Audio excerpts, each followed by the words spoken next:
This episode of Dispatches from Planet Albany is brought to you with support by New York State United Teachers, which represents more than 600,000 educators and school-related professionals in New York. Dispatches is also supported by the public affairs firm O'Donnell and Associates. For more information, check out o'donnellsolutions.com.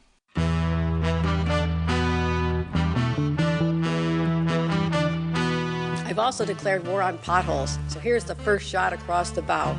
Well, as you know, with Planet Albany, there's always something that makes the planet turn. And it's this amazing view of D.C., and Eddie Vedder comes out.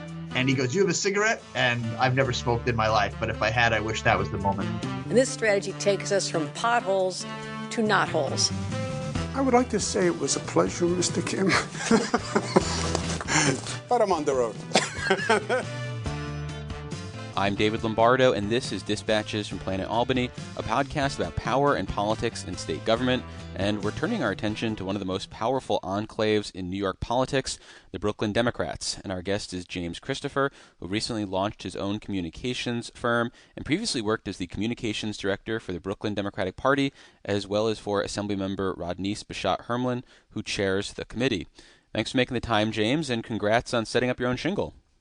Yeah, thanks for having me, and really appreciate it. Yeah.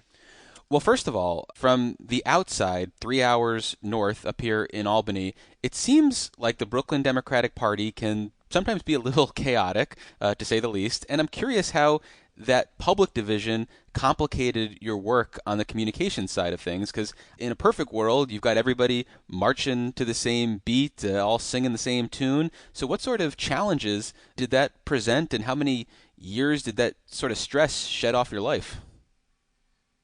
I mean, I would say it was not all stress, but it's a learning curve, and I think that, you have to remember that it's the most diverse borough, or maybe second most diverse and most populated borough, and especially in terms of registered Democrats. So there is going to be a lot of division, and I think that's only natural with over, I think it's around 1.3 million plus registered Dems. Especially when you see with in the mayor's race how there's more like traditional left and then the more progressive side. And there's always going to be, infighting and like some sort, not infighting, but I mean, it seemed like infighting a little bit. I mean, sometimes I tried to focus on, and what the team I worked with focus on is looking at more of the big picture type stuff. And we had a lot of events. Everybody got together, and from Brooklyn, from ranging from the borough president to district leaders, and they all have different views. But what we stressed is that in the era of Trumpism, it's time to put our divisions aside, and that's messaging that really resonated with people. Yeah. Well, with the caveat that Brooklyn has produced one of our U.S. senators currently, our House Minority Leader, the State Attorney General, the Public Advocate, the City Controller, and the New York City Mayor. Do you feel, given the fact that Brooklyn is such a large enclave of Democrats, that the local committee has maximized its influence? Do you feel like if the committee was more homogenous, if it was, to come back to that phrase, marching to the same beat in a more effective way, that the Brooklyn Democratic reach could be even more powerful? Or do you feel like they've maxed out, maybe almost despite themselves? In a perfect world, if everybody agreed on everything, probably wouldn't even have much of a job to do. But I think that this type of disagreement is pretty natural, and as you probably know, Brooklynites and New York City voters are really strongly opinionated. I think it was Mayor Ed Koch who said, if you agree with me on everything, go see a psychiatrist. Yeah. Well, thinking about the mayor's race, the head of the Democratic Party in Brooklyn, Assemblymember Rodneyce Beshat-Hermlin, has in the past supported Eric Adams and then was supporting former Governor Andrew Cuomo and is now backing the Democratic nominees, Zohran Mamdani. What was that process like for you, and having to do sort of messaging around that?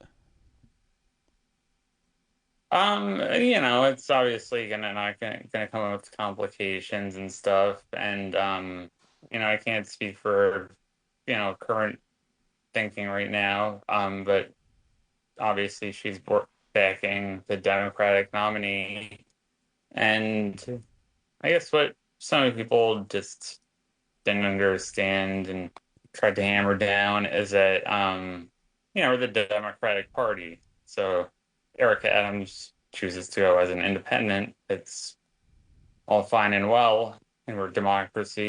You can vote for him, but as a Democratic Party, we're not going to be backing someone who's not part of our party.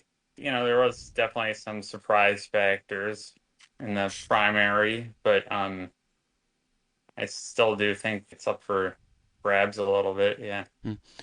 Was it challenging when the committee chair backed Andrew Cuomo in light of some of her past statements while he was governor? And obviously that predates you, but was there any sort of back bending, twisting that you kind of felt like you had to do to navigate that, or did you feel like you had to be careful about the wording and the way some of that support manifested itself, or was the idea that it's a new race, it's a new set of circumstances, and we'll talk about it in that context?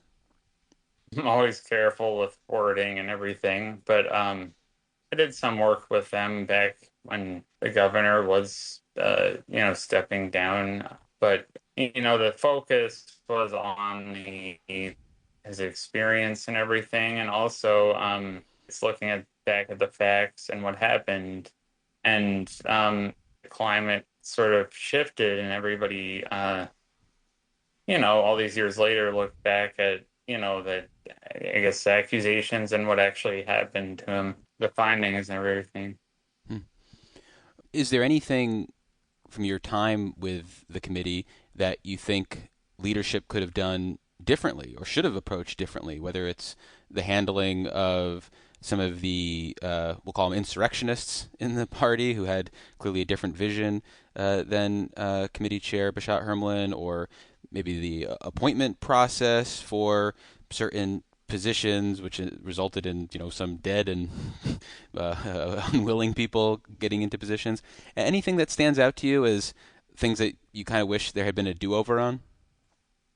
Um, I mean, like hindsight is always 2020, and I think another misconception people have is like with such a big organization, there will be some slip ups. Like I think like stuff on the ballot is fairly normal, and when you're dealing with over a million registered voters.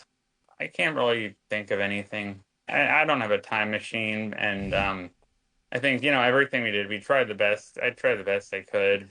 I could say that, and worked with a great team. So yeah.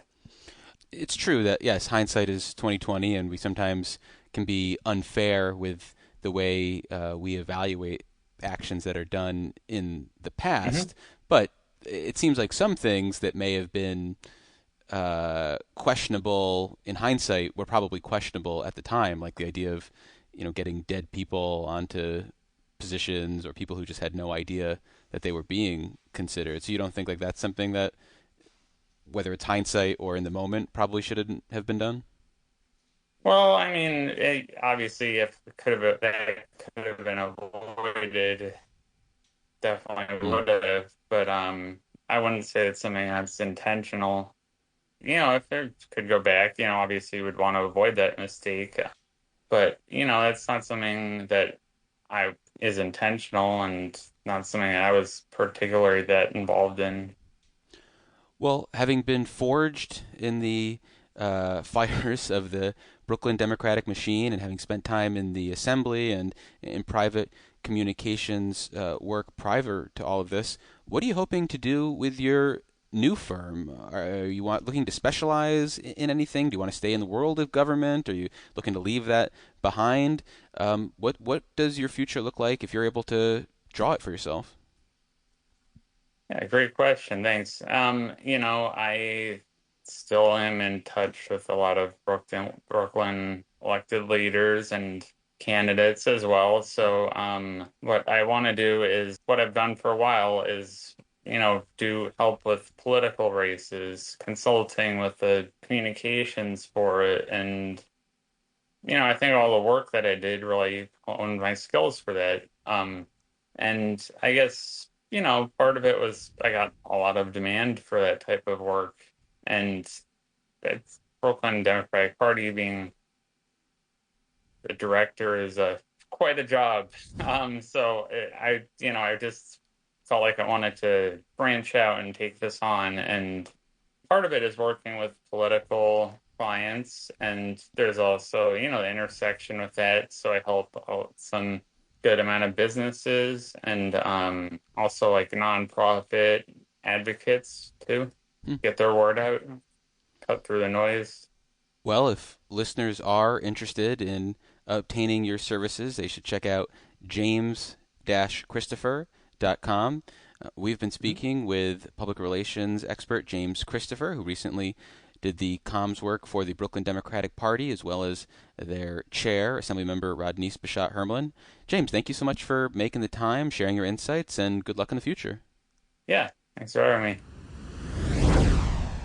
For more than 100 years, the New York State Association of Counties has served as the united voice of New York's county leaders, fostering excellence in county government and advocating for sustainable funding and sensible legislation that protects local taxpayers and the essential services they rely on.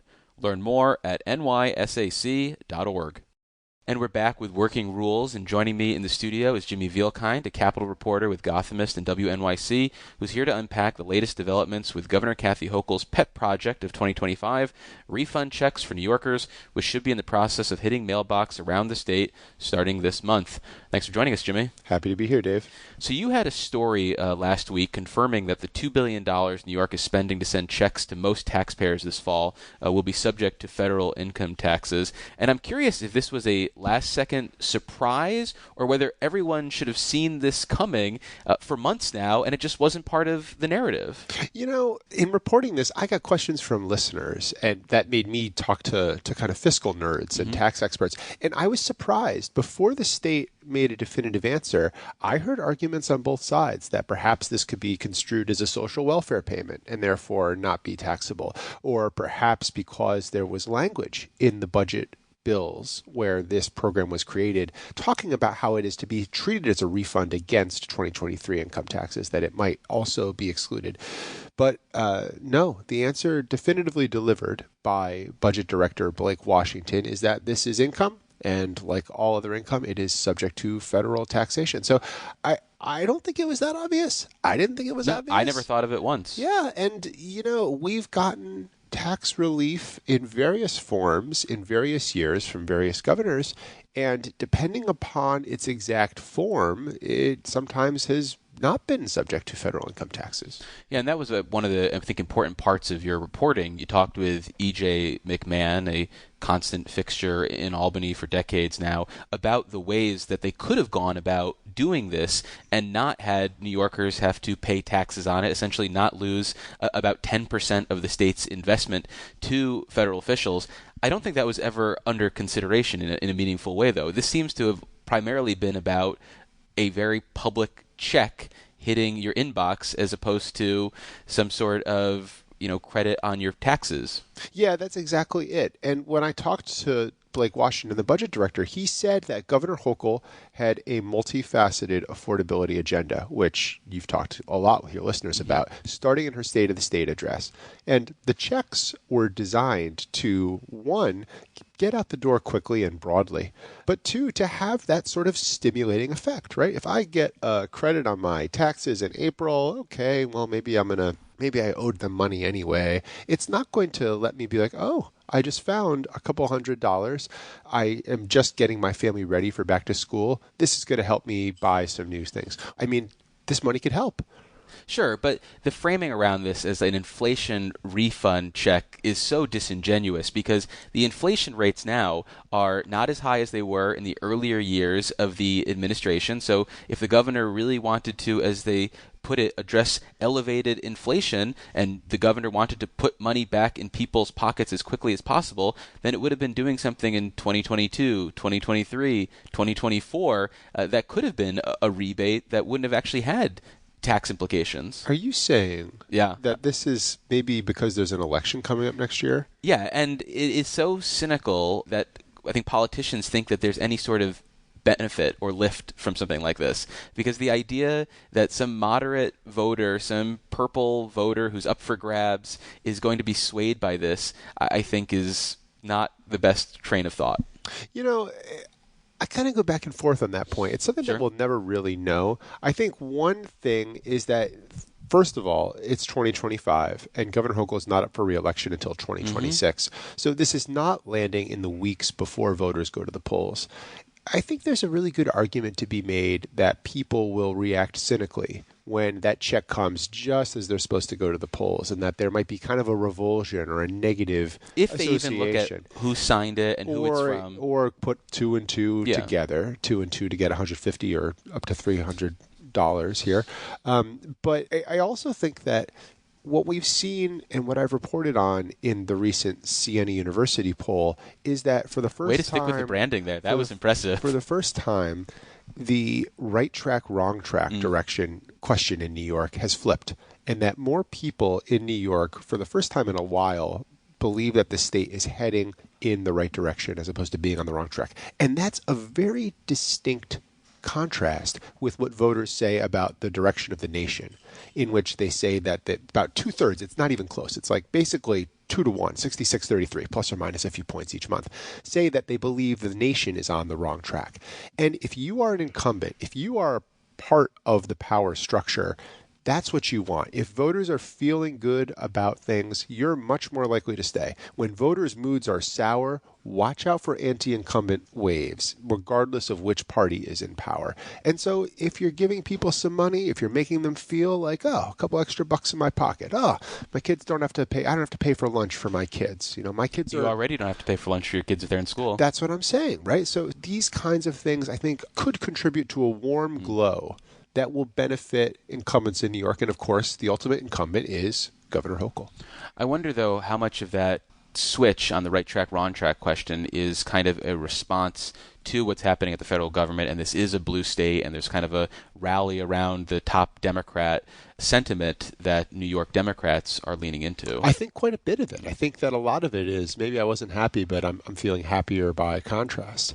Assuming you are a person who is to the left of the political center and perhaps not a Trump supporter, and we know by the numbers that the majority of New Yorkers are both. Yeah. Could you imagine a world in which Governor Hochul, after announcing the rebate check program, I think at the end of 2024, maybe early 2025, then a $3 billion program, do you think there was ever a point where she might have backed off of it? I mean, to me, it seems like once you stake that position, that was one of the things you could guarantee was going to be in the budget. I actually even made bets on Kalshi to that extent. But now we're facing multi-billion-dollar deficits that were unexpected to a certain degree, but the governor's had multiple opportunities along this trail to see the deficits coming and put some more of this money aside, as opposed to just the $1 billion that was cut off, probably at the behest of the state legislature and not necessarily the governor. So what do you think? You know, while I was listening to the budget debate and I was watching the budget get enacted, there were two programs that to me felt like they could be very easily canceled. One was the decision to put about $7 billion into the Unemployment Trust Fund. And that was a last-minute addition. And this is something that was there. The $7 billion in large part came from reserves that the state had put aside. And the other was this check program. So if you think about it from a macro political perspective, you have Governor Hochul saying, I'm doing this, New Yorkers, for you. I'm doing this to give you relief. I'm doing this, businesses, with your unemployment insurance rates. I'm doing this to give you relief. Then, if federal cuts come, and let's be clear, it was pretty obvious at some point they were going to be coming this year, and sure enough, they did over the summer, then if you're a New York Democrat, you could say, hey, remember these nice things that I fought for? It's been taken away. It's not my fault. It's the federal government. Go talk to them. And then that's $10 billion. That's $10 billion, which is pretty, going into next year, the state is looking at a $10.5 billion deficit as of the last estimates in a roughly plus or minus $255 billion budget. So that's real money. That's real money that would have made for easier conversations about mitigating possible reductions in healthcare services, about funding essential services that are partially paid for now by the federal government, and about launching new initiatives that New Yorkers seeing the change in federal administration are in some part clamoring for. Well, yeah, it remains to be seen how those debates about the future deficits will be framed, because Republicans are obviously going to attack Democrats for setting up a budget system which they say is unsustainable, increasing the spending by billions of dollars each year, as opposed to something maybe more conservative where a drop of federal support could be addressed. And then there's also going to be the attacks from the far left, where there's going to be a critique of Governor Kathy Hochul for her opposition to increasing taxes on millionaires to close this gap. So it remains to be seen whether Governor Kathy Hochul can successfully frame the upcoming challenges as a problem created solely by Republicans and Republicans in Washington, D.C. specifically. But that is a conversation for a future episode. For now, we've been speaking with Jimmy Vielkind. He's a Capitol reporter with WNYC and Gothamist. Jimmy, thanks so much for making the time. I really appreciate it. Thanks, Dave. Always a pleasure to be with you and your listeners.